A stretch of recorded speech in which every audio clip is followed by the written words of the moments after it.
When someone asks about your childhood and you just freeze, not because it was terrible, not because nothing happened, but because somewhere between age 7 and 17, you feel like you skipped about 15 chapters. That gap is what I want to talk about today. There is this thing that happens when childhood ends before it is supposed to. I am not talking about some dramatic movie moment. Sometimes it is quieter than that. It could be making dinner for your siblings at 9 years old while your parent works a double shift, or becoming the translator between your parents during their arguments, or learning to read the room before you learned to read chapter books. Something that doesn't get talked about much is this. That version of you, the one who had to grow up too fast, that part doesn't disappear. It still influences how you make decisions. Right now, picture an 8-year-old who just became the most responsible person in their household. Not because they chose to, because they had to. And something shifts inside them.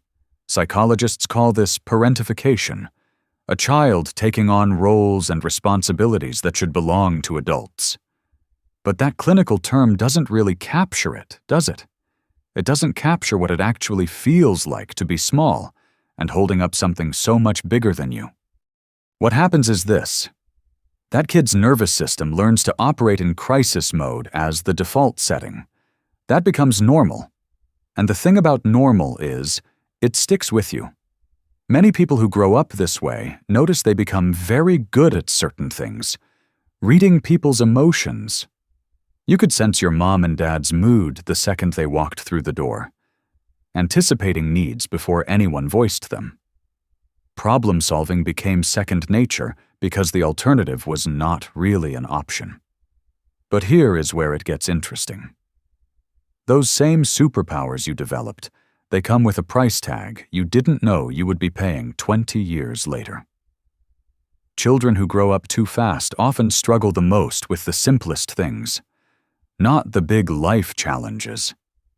Somehow they can handle those with their eyes closed. It is the small stuff. Asking for help, resting without feeling guilty, being silly, carefree. Those feel almost dangerous. Because when you learned early that the world doesn't stop for you, that your needs come second, that stability depends on your ability to hold it together. You did not just learn a lesson, you built an entire operating system around it, and that system is still running. In adulthood, this shows up in specific ways. You become the one others rely on in a crisis, the reliable one, the one who just handles things.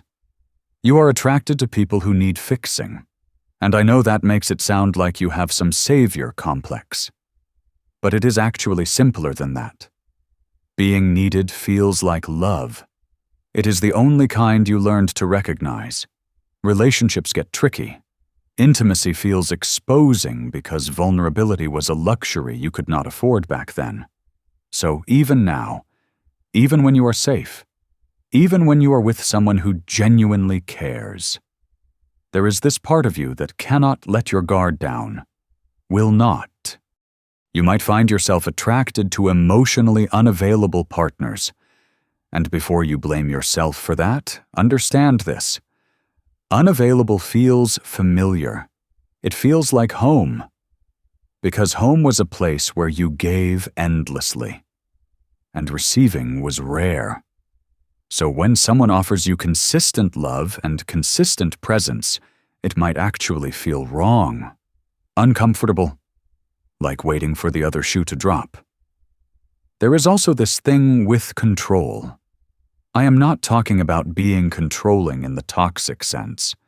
I am talking about that deep primal need to manage every variable in your environment. Because unpredictability once meant danger, chaos, everything falling apart. So you plan. You overthink a lot. You run through 17 different scenarios before making the smallest decision. People might call you type A, or anxious or perfectionist. But what they are really seeing, is a child who learned that letting their guard down had consequences. The exhaustion is real. That bone-deep tiredness that sleep doesn't fix. That is not laziness. That is what happens when your nervous system has been in overdrive since elementary school. Your body never learned what true rest feels like because rest was not safe. Rest meant things might fall apart. Here is something that might hit hard. A lot of people who grew up too fast have this weird relationship with success. You achieve things, good things, impressive things, but it never quite feels like enough. There is always this voice saying more, better, faster, prove yourself, because your worth got tangled with your usefulness way back when. And the cruel reality is the world actually rewards this. We are productive, independent. We do not need much. We get things done. But nobody asks what it cost us to become this way. You become fluent in a language most people never have to learn. The language of emotional labor. You manage rooms full of tension like a conductor. You diffuse conflict before it starts. You make everyone else comfortable while you are drowning inside. And the strangest part, you might not even realize you're doing it anymore. It is just automatic. Like breathing. Except breathing is supposed to keep you alive. This slowly empties you out. You probably have moments where you are surrounded by people, friends, family, and you still feel completely alone. Not lonely in the obvious way. Alone in the sense that nobody sees how hard you are working to keep everything smooth, to keep everyone okay. Here is the truth you need to hear. That child who grew up too fast. They did an incredible job keeping everything together.